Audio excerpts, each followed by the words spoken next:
વિદ્યાર્થીઓ, આપણે ખૂબ જ અગત્યની એવી થિયરી જોવાના છે જે બોર્ડમાં મેક્સિમમ 5 થી 6 વખત જેવી આવી છે. એટલે આ થિયરી 2 માર્ક્સમાં પૂછાય છે. પીએન જંકશન એટલે શું સમજાવો. તો વિદ્યાર્થીઓ, નામ ઉપરથી તમને યાદ હશે કે આપણે પી અને એન પ્રકારના અર્ધવાહક આગળ જોઈ જ ગયા છે વિડીયોમાં, જેમાં પી પ્રકારનો અર્ધવાહક, પી એટલે પોઝિટિવ એટલે તેમાં મેજોરિટી તરીકે હોલ હશે, માઇનોરિટી તરીકે ઇલેક્ટ્રોન હશે. બીજો એન પ્રકારનો અર્ધવાહક જોઈ ગયા. એન એટલે નેગેટિવ એટલે કે ઋણ, એટલે કે તેમાં ઋણ પ્રકાર એટલે કે તેમાં ઇલેક્ટ્રોન મેજોરિટીમાં અને હોલ એ માઇનોરિટીમાં હશે. તો આ બંનેને જો આપણે જોઈન્ટ કરી દઈએ તો જે રચના બને એને જ પીએન જંકશન ડાયોડ કહેવાય છે. એ વિશે આપણે અહીં વધુ સમજૂતી મેળવવા માંગીએ છીએ. તો આ જે પીએન જંકશન ડાયોડ છે એમાં આપણે જોયું કે પી પ્રકારનો અર્ધવાહક અને એન પ્રકારનો અર્ધવાહક આવે. મતલબ કે અહીં જે ઇલેક્ટ્રોડ્સ આવે છે એ ઇલેક્ટ્રોડ્સ 2 પ્રકારના છે. 2 પ્રકાર પી અને એન આવે છે. તો એના વિશે વધુ સમજૂતી મેળવીએ તો આપણે આકૃતિ દ્વારા સમજીએ છીએ. આ જે આકૃતિ છે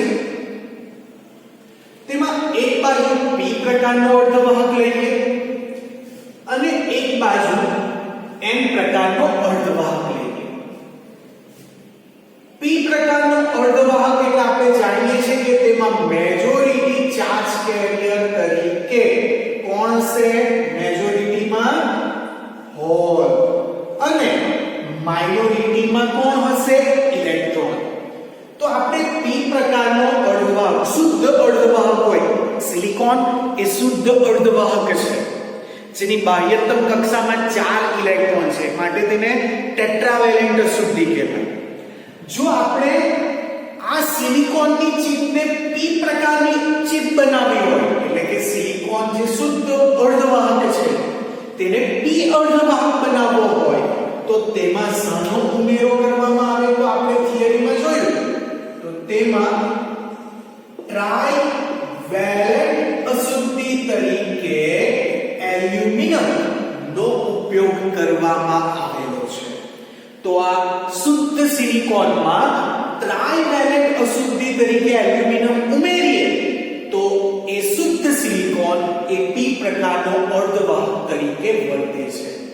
બીજું, આ જે ટ્રાઇવેલેન્ટ જે અશુદ્ધિ છે તેમાં રહેલો એલ્યુમિનિયમની બાહ્યતમ કક્ષામાં 3 ઇલેક્ટ્રોન, તો 3 ઇલેક્ટ્રોન પાડોશી સિલિકોન સાથે સહસંયોજક બંધ બનાવે ત્યારે એક હોલ એ સિલિકોન સાથે જોડાય. મતલબ એલ્યુમિનિયમ પાસે પહેલેથી એક ઇલેક્ટ્રોન ઓછો છે, માટે તે એક ઇલેક્ટ્રોન મેળવવાની વૃત્તિ ધરાવે. માટે પી પ્રકારનો અર્ધવાહકમાં જે આપણે ટ્રાઇવેલેન્ટ અશુદ્ધિ ઉમેરેલી છે તેને એક્સેપ્ટર અશુદ્ધિ તરીકે ઓળખાય છે. આ જ રીતે હવે આપણે સમજીએ પી પ્રકારનો અર્ધવાહક. તો આપણે જાણીએ છીએ કે પી પ્રકારનો જે અર્ધવાહક છે એમાં મેજોરિટી તરીકે કોણ આવે? તો એમાં મેજોરિટી તરીકે આવે ઇલેક્ટ્રોન ને માઇનોરિટી તરીકે આવે છે હોલ. તો આ પણ શરૂઆતમાં શુદ્ધ અર્ધવાહક હતો. જો તેને એન પ્રકારનો અર્ધવાહક બનાવવો હોય તો તેમાં કોનો ઉમેરવો પડે? તો એમાં પેન્ટાવેલેન્ટ અશુદ્ધિ તરીકે આર્સેનિક નો ઉમેરો કરવો પડે. આર્સેનિક પાસે બાહ્યતમ કક્ષામાં 5 ઇલેક્ટ્રોન, એમાંના 4 ઇલેક્ટ્રોન એ પાડોશી સિલિકોન સાથે સહસંયોજક બંધ બનાવે. એક વધારાનો ઇલેક્ટ્રોન પહેલેથી જ એની પાસે છે જે બીજાને આપશે, માટે આ જે છે એ ડોનર અશુદ્ધિ તરીકે વર્તે છે. મતલબ કે શુદ્ધ અર્ધવાહક તરીકે સિલિકોન ને જો n પ્રકારનો અર્ધવાહક બનાવવો હોય તો તેમાં પસંદગી માટે પેન્ટાવેલેન્ટ એટલે કે આર્સેનિક નો ઉપયોગ કરવો પડે. તો આ p પ્રકારનો અર્ધવાહક બને અને આ n પ્રકારનો અર્ધવાહક બને. જો આ બંનેનું જોડાણ કરી દઈએ તો આ જે છે એને કહેવાય જંકશન અને આખી જે આકૃતિ બને એને કહેવાય pn જંકશન. તો pn જંકશનમાં બે ઇલેક્ટ્રોડ્સ છે, આ એક p અને બીજો n, જેને આપણે આ રીતના જોઈન્ટ કરી દઈએ. હવે આ જે પ્રક્રિયા છે pn જંકશનમાં એ પ્રક્રિયા કેવી રીતના થાય તો અહીં પ્રક્રિયામાં મહત્વના બે મુદ્દાઓ થાય છે કે એક તો એમાં ડિફ્યુઝન થશે અને બીજું ડ્રિફ્ટ થશે. હવે આ જે ડિફ્યુઝન અને ડ્રિફ્ટ શું એ આપણે સમજીએ. પહેલા સમજીએ છે ડિફ્યુઝન.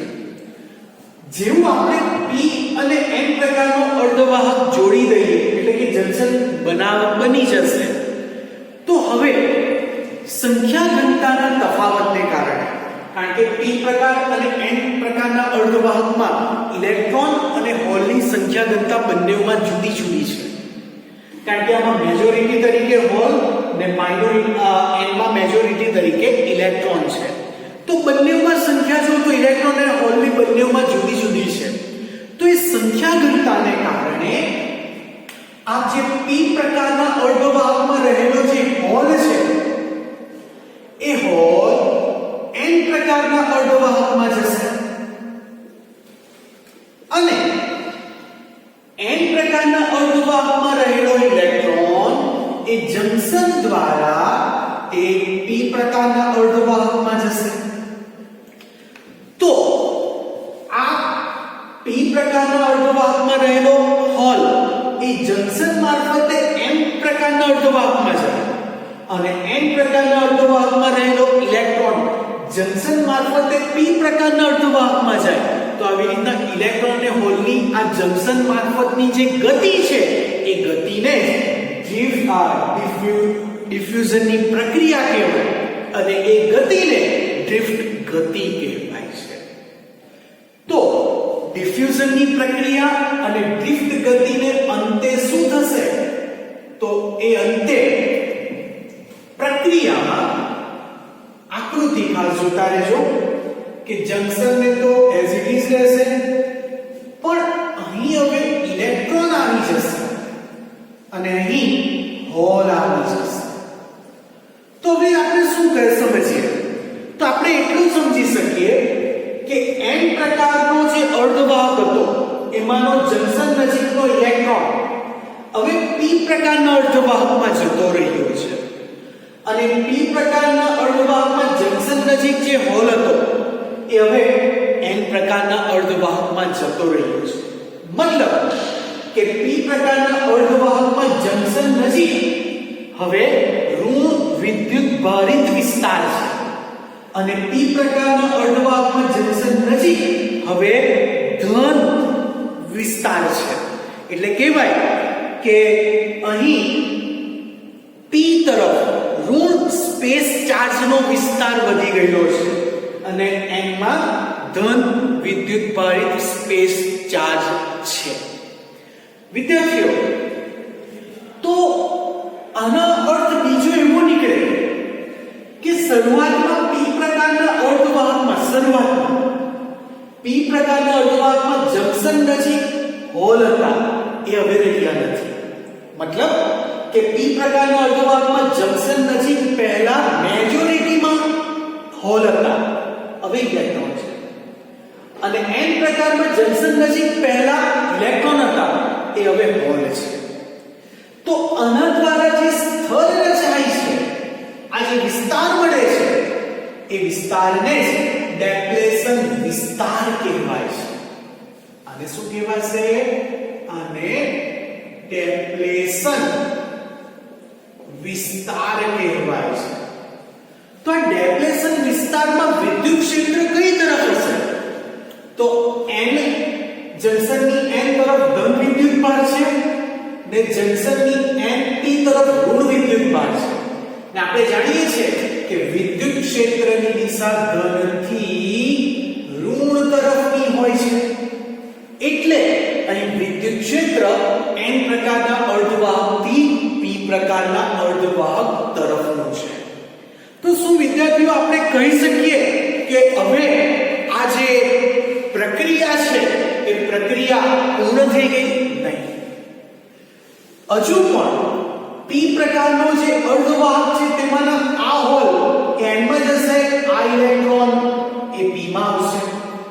તો આ પ્રક્રિયા જે છે એ પ્રક્રિયા ક્યાં સુધી ચાલે એ મોટો સવાલ છે.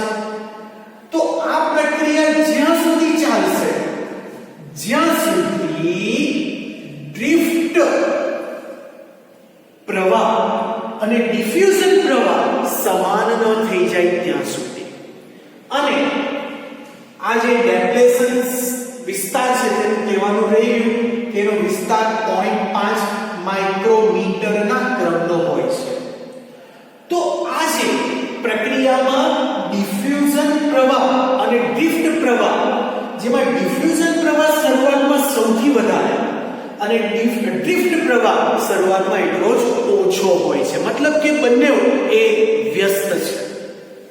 તો આ પ્રક્રિયામાં જોવા જઈએ તો જેમ જેમ ડેપ્લેશન સ્તર વધતું જાય તેમ તેમ વિદ્યુત ક્ષેત્ર વધતું જાય અને તેમ તેમ ડિફ્યુઝન પ્રવાહ પણ વધતો જશે.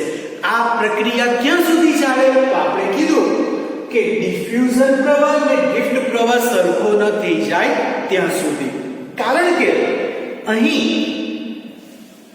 આ તરફ એ ડ્રિફ્ટ પ્રવાહની દિશા અને એની વિરુદ્ધમાં એ ડિફ્યુઝન ની દિશા છે. એટલે બંને સમાન ન થઈ જાય ત્યાં સુધી ચાલશે.